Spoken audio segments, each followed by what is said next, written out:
début, je me souviens de la fermeture de l'annexe Chateaubriand, puisque là c'était un peu crève-cœur pour les lecteurs. Ils allaient avoir quelques mois sans livre. Et il y avait ce côté, une page qui se tourne, qui se ferme. Et des bibliobus avaient été mis tous les mercredis sur la rue là, de Tourcoing pour que les gens ne restent pas sans livre et sans lecture pendant ces quelques semaines. Et après, il y a eu l'ouverture de la médiathèque, bien sûr. Et là, de par ma fonction, j'ai eu la chance de pouvoir entrer dans la médiathèque avant tout le monde et de voir les équipes au travail. Il y avait la section livres qui avait le gros dilemme entre qu'est-ce qu'on prend dans l'annexe, qu'est-ce qu'on laisse, qu'est-ce qu'on restaure, qu'est-ce qu'on garde, qu'est-ce qu'on jette, et puis les nouveaux livres qui arrivaient par dizaines, par carton. Il y avait le pôle images et son aussi. Beaucoup de travail de mise en place, et puis il y avait la salle Louis Parrot, il fallait inventer les modalités, les animations, et tout le monde travaillait avec beaucoup d'énergie, sans doute beaucoup de stress aussi, mais ça ne se voyait pas trop. Surtout une belle envie, un bel enthousiasme, moi c'est ce que j'ai ressenti. Les principaux programmes de la médiathèque, là oui, c'est une bibliothèque, et puis un endroit où il y aura de l'image et du son, et puis aussi une salle de conférence pour éventuellement venir exposer des sujets ou même des classes, comme aujourd'hui, pourraient utiliser cette salle-là pour faire des conférences. Le bâtiment, on a voulu qu'il soit moderne, qu'il soit de notre temps, quoi, comme ce que vous vivez aujourd'hui, qu'on n'a pas voulu faire un bâtiment ancien, un bâtiment qui reproduise les effets du passé. La première chose qu'on a constatée en arrivant dans le quartier, c'est que oui, tous les immeubles autour de vous sont des immeubles orthogonaux, avec des angles droits. Donc nous, on a souhaité que la médiathèque sorte un petit peu de cette écriture orthogonale. Donc c'est pour ça qu'on est parti à la fois sur des formes un petit peu courbes dans le sens de la verticale, mais aussi courbes, oui, dans les deux sens. Le jour de l'inauguration, c'était fort aussi, il y avait beaucoup de monde. Surtout ce qui m'a marqué, c'est la présence des jeunes, beaucoup de jeunes collégiens. Le collège La Bruyère avait fait un gros travail sur la vie du quartier avant et après, avec des recherches de vieilles photos, et ils avaient pris aussi des nouvelles photos. Et ils avaient fait une très belle exposition, ils avaient fait un journal. Et puis l'ELJ aussi, l'espace loisirs jeunes, qui avait beaucoup travaillé. Donc tous ces jeunes qui venaient, qu'on leur construise un bel équipement comme ça, un bel équipement culturel, c'était une reconnaissance pour eux. Il me semble qu'ils avaient droit à cette culture de qualité, et ils étaient satisfaits de voir qu'on prenait ce droit en compte. Je me souviens qu'à cet emplacement, il y avait une station d'essence. Là, c'est toujours pour l'essence, mais c'est d'autres sens, différents, si je puis dire. Quand elle s'est ouverte, la médiathèque ici, quand on regardait les autres sites du réseau des bibliothèques de Tours, elle était quand même hyper moderne. Ici, on sent vraiment quand même qu'il y a un effort qui a été fait, et elle a un look, elle a une particularité quand même. Dans le quartier, ce qu'il faut dire aussi, c'est que tout bougeait en même temps. En l'espace de quelques mois, il y a eu la médiathèque, qui a été la grande ouverture, mais il y a eu la rénovation du beffroi qui a suivi. Il y a eu la rénovation des bâtiments tout autour, des immeubles. Donc tout ça dans le même élan. C'était un quartier entier qui renaissait, enfin qui en tout cas se modernisait.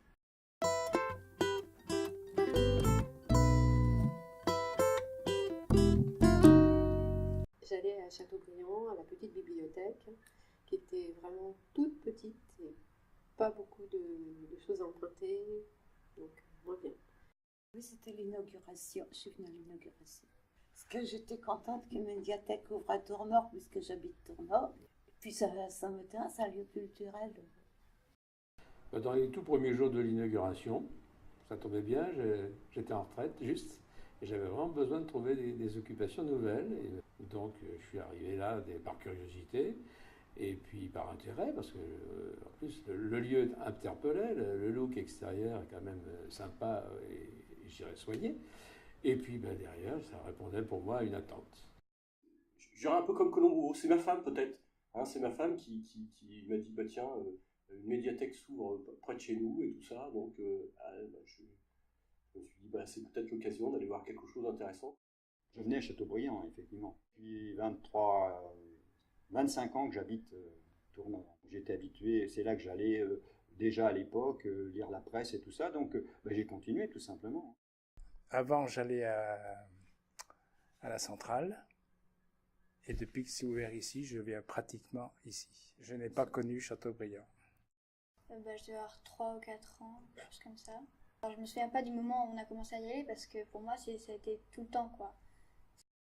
Je venais de la centrale, donc en fait, on m'avait dit qu'à Mitterrand, il y avait des livres et des CD, DVD, surtout des DVD. Et donc, bon, voilà, je suis venu en chercher. Abonné à l'ancienne bibliothèque, tout naturellement, j'ai continué avec la médiathèque. J'ai toujours aimé les bibliothèques. Elles récèlent des trésors connus ou à découvrir. Je les ai fréquentées partout où j'ai vécu, par curiosité et soif d'apprendre.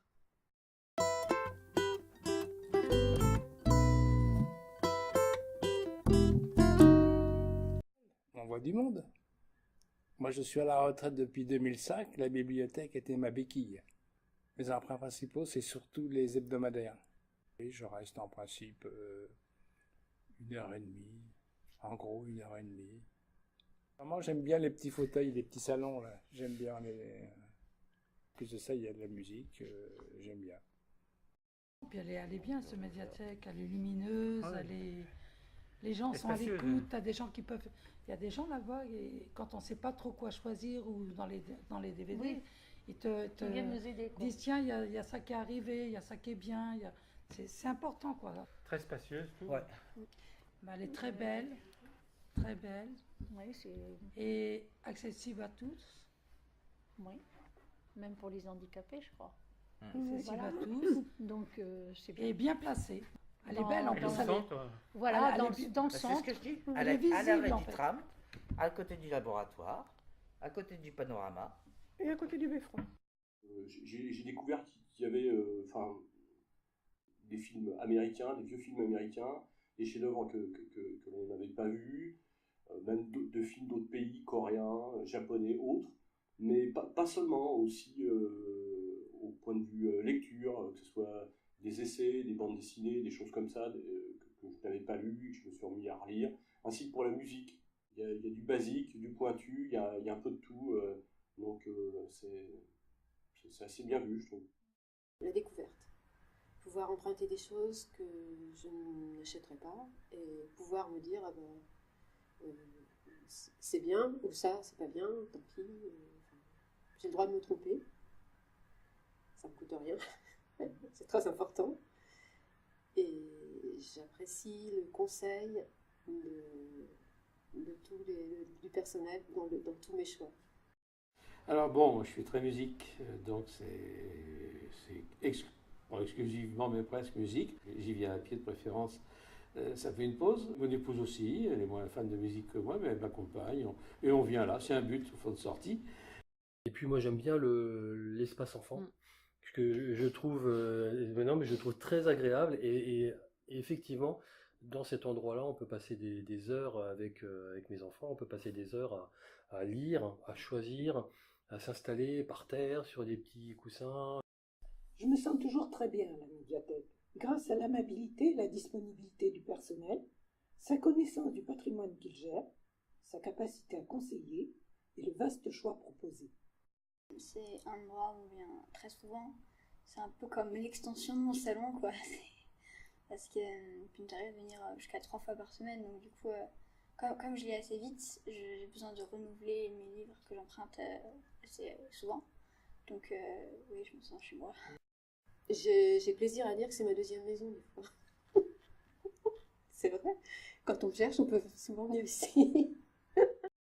On se sent chez soi à la médiathèque, c'est évident. Quand on arrive, on se sent vraiment bien.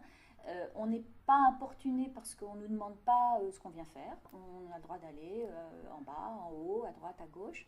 Le personnel est là, il est présent, il est juste présent comme il faut, c'est-à-dire ni trop ni pas assez. Et voilà, c'est ce qui crée ce climat de confiance et de découverte et de liberté. Il y a le lieu, il y a une certaine une sérénité, une tranquillité. C'est un lieu où on aime passer du temps, ne serait-ce que pour feuilleter un magazine. Il y a l'accueil aussi, je trouve, l'accueil du personnel, qui est toujours très, très sympathique. Quand on va régulièrement, les bibliothécaires commencent un peu à nous connaître et des fois aussi nous disent tiens ça devrait vous plaire ou essayez ça. Enfin, Vous prenez ça, mais moi j'ai vu un film qui était super bien, peut-être ça va vous plaire. Et du coup, voilà, les gens, en fin de compte, se rencontrent et échangent. Et c'est ça aussi qui est intéressant à la médiathèque, c'est qu'on rencontre des vrais gens, on les télécharge pas, et du coup, et bon, on peut avoir aussi leur avis. Alors après, ça nous plaît pas, c'est autre chose, mais... Oui, c'est vrai que il y a toujours le sourire, il y a toujours un petit conseil, je pose des questions. Systématiquement, les gens se lèvent, vont vous guider, vous chercher l'œuvre recherchée, quoi. Vous avez pas, mais si c'est pas ici, vous me dites, ben voilà, je peux le faire venir, et vous revenez mardi ou mercredi prochain, et c'est bon, quoi. Donc pour moi, c'est très pratique, ça me donne pas envie de vous quitter.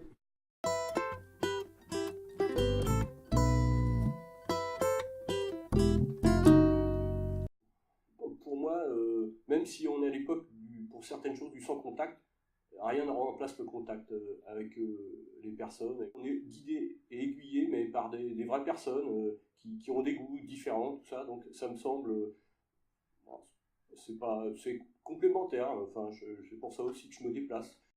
Je suis d'une autre génération qui n'a pas été éduquée justement à la musique en ligne au départ.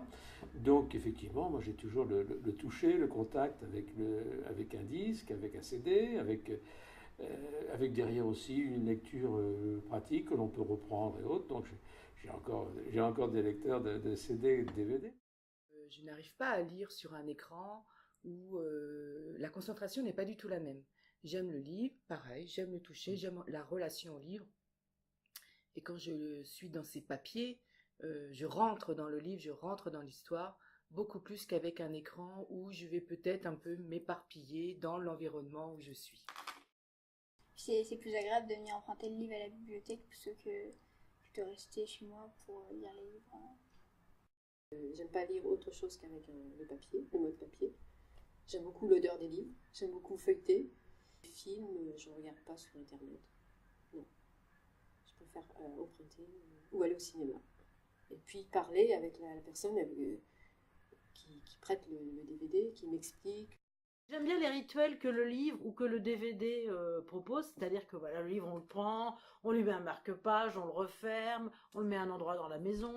Le DVD, nous quand on regarde des DVD, c'est en famille souvent, donc c'est pareil, on met le DVD, on en met 2-3 trucs sur la table, on s'installe sur le canapé, on prend les plaids, et je pense que tant que c'est encore une matière qui existe comme ça, on en profite. Quand ça sera totalement dématérialisé, on ne pourra plus faire ça, mais là tant que la matière existe, on en profite, voilà.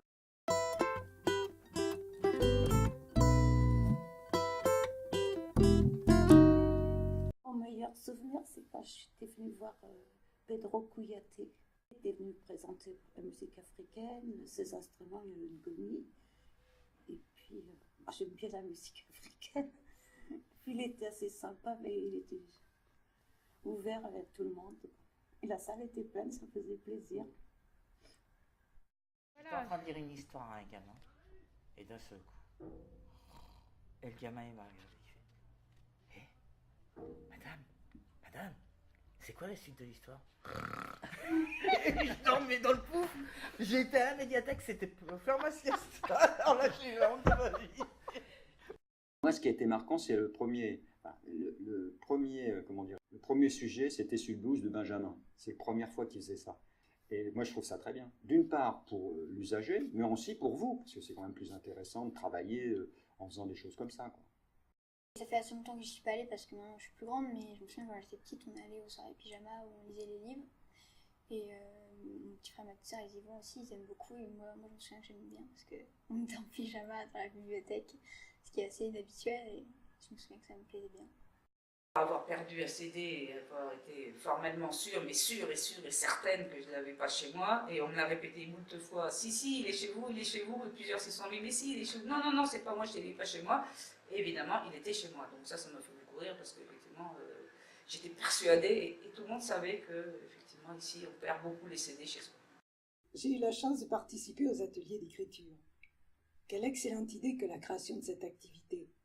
Les groupes d'écrivains en herbe ont partagé avec bonheur la surprenante diversité des expressions de chacun.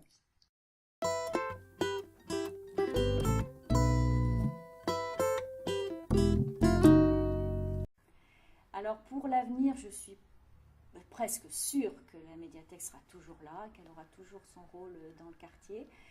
je crois qu'il faut qu'elle reste ce qu'elle est, c'est-à-dire un lieu d'utilisation pour emprunter, mais aussi, peut-être même surtout, un lieu de rencontre et de découverte. Ça, avec la technologie actuelle qui pousse, je sais pas. Puis les jeunes qui lisent de moins en moins, mais en papier. Oh ben bien Je sûr. pense que oui. J'espère. Il y a besoin du Je contact le humain souhaite. quand même, hein, aussi. Oui, oui, moi je Donc, crois voilà. que dans 10 ans, moi je la verrai peut-être pas, mais bon. Moi, j'espère Oui, qu'elle sera encore là. Oui. Ah, moi aussi. Bah, Juste moi pour je, le contact je humain. le souhaite, Oui. qu'elle soit là dans 10 ans. C'est difficile de connaître les futures évolutions. On est dans un monde qui évolue très très vite et il y a le numérique qui va prendre une place, qui prend déjà une place énorme. Ne serait-ce que en matière de musique, on est passé du CD, le CD est quasiment, on passe au dématérialisé, mais d'un autre côté, il y a le vinyle, le disque vinyle qui suscite un regain d'intérêt. Donc c'est paradoxal. Dès maintenant, bien sûr, il faut envisager son évolution parallèlement aux évolutions du numérique. Mais depuis les Sumériens, l'écrit, gravé, tracé, peint, imprimé, scanné, a traversé le temps et les lieux. C'est pourquoi, à mon avis, l'humanité lira encore et pour longtemps. Donc, la médiathèque vivra.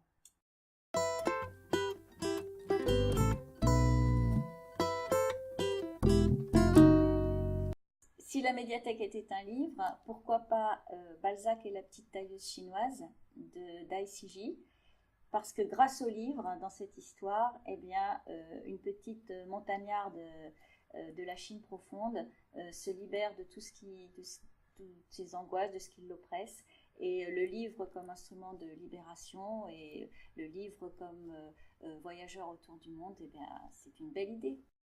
Peut-être les mille et une nuits, parce qu'il y a mille et un trucs à faire, ou choses à voir et à emprunter à la médiathèque. Si la médiathèque était une musique, il y a du Chopin là-dedans, parce que c'est jeune en fin de compte, c'est gai, c'est joyeux, on est à l'aise, ça coule. Je ne la vois pas réduite à un titre.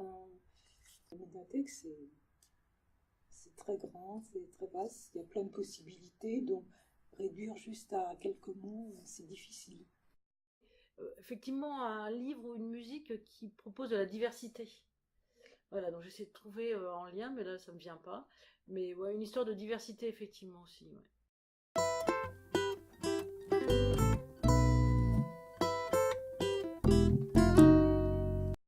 C'est les combien, les 100 ans?